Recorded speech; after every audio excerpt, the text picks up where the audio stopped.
La tendance au coupé à 4 portes n'a pas échappé à Volkswagen.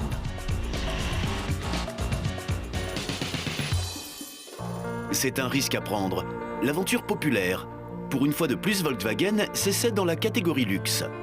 Tout d'abord, on n'est pas habitué à autant d'émotions chez le fabricant si terre à terre en général.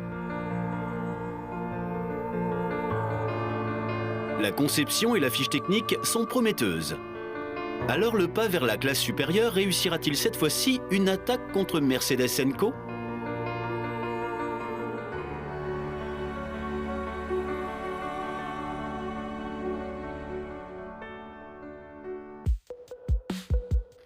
Les ventes de la Volkswagen Phaeton, présentée en 2002, sont restées bien en deçà des attentes. En tout cas, même malgré des moteurs puissants V6 et V12, un équipement luxueux et une finition parfaite. Techniquement, la voiture fabriquée spécialement dans la verrerie de Dresde ne laisse rien à redire. Mais le prix d'achat relativement élevé d'au moins 70 000 € est en fait beaucoup trop élevé. Et s'il y a quelque chose à réparer, alors même avec les plus petites pièces, il faut fouiller dans son portefeuille. Mais c'est le prix à payer pour une classe supérieure de chez Volkswagen. En Chine, et uniquement en Chine, le marché du Phaeton se développe de manière positive. 70% de la production est destinée à l'Asie de l'Est. Aux États-Unis, toutefois, les ventes se sont arrêtées après seulement 3500 unités. Et celle concernant l'Europe tire vraiment sur la corde en 2016. La perte par véhicule vendu est estimée à environ 28 000 €.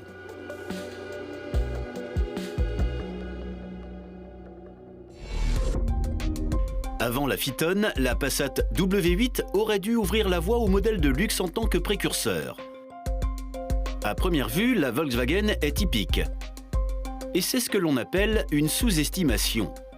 Les critiques ne voient aucune différence par rapport à la Passat normale, mais sous le capot se trouve le moteur le plus puissant alors disponible chez Volkswagen, un 8 cylindres. De plus, elle cache des équipements spéciaux en série tels que le climatronique, elle a 4 roues motrices ou des lampes au xénon.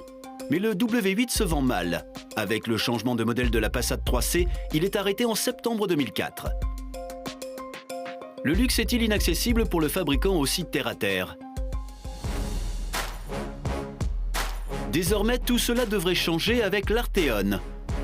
VW veut enfin combler le fossé interne entre utilitaire et luxe. Si vous regardez le design de l'extérieur, il a l'air particulièrement sportif. Les fenêtres plates sans cadre et les lignes complexes suggèrent un style de conduite agile.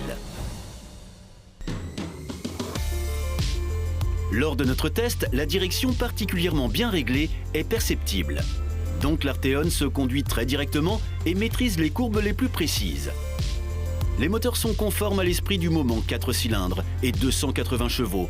Ça suffit au top modèle pour passer de 0 à 100 en 5,6 secondes.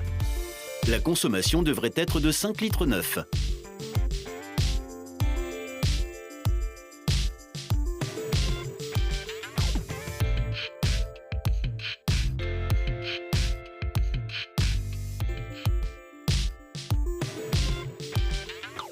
Il est grand temps pour le test de luxe.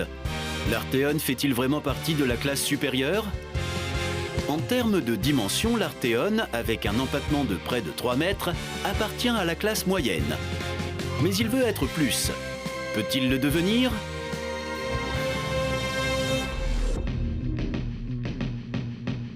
Un coup d'œil à l'intérieur peut être décevant. La conception simple rappelle un mélange de Passat et de Golf 7. L'horloge analogique de la console centrale, encadrée par des ventilations, a l'air chic, mais ne diffère pas de la Passat. Le luxe offert avec une Mercedes ou une BMW de cette classe ne se trouve qu'à l'arrière, parce qu'ici, le legroom surprend.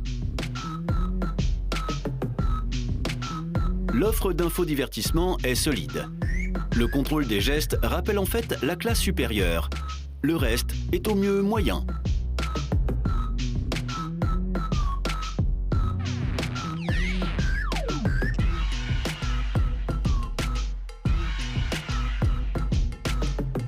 Pas un grand moment donc, une Volkswagen typique qui œuvre pour la classe supérieure. L'effet waouh serait-il manquant ? En ce qui concerne les prix, l'Arteon se situe bien au-dessus de la classe S & Co. Avec des prix à partir de 35 000 €, la voiture est disponible en diesel 4 cylindres.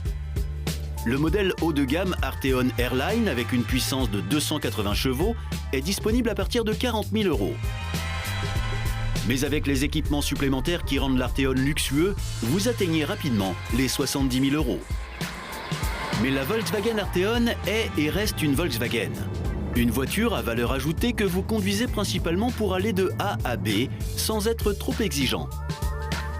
Il roule de manière solide, mais la classe supérieure de Volkswagen dans cette version conduit dans l'ombre de ses concurrents une classe S, et probablement encore plus longtemps avant de passer dans la voie rapide. Même si le châssis est sportif et que l'extérieur est attrayant, l'entrée dans la classe supérieure noble n'a pas été couronnée de succès à nouveau.